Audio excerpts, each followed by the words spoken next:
Welcome to a Foxy Tech Tips tutorial on seeing your blocked list on Instagram.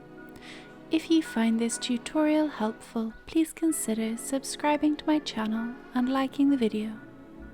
Open up the Instagram app and tap on your user icon from the bottom right corner of the homepage. Then tap on the three horizontal lines button in the top right corner. Tap on Settings from the menu that appears.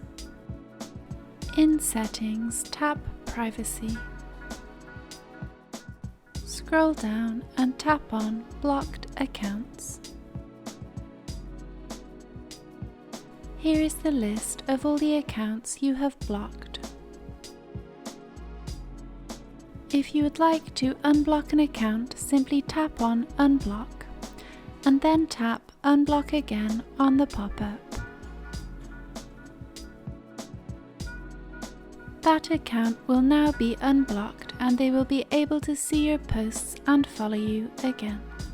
And that draws an end to this tutorial. Please like the video if you found it helpful and subscribe to Foxy Tech Tips for more Instagram tips and tricks.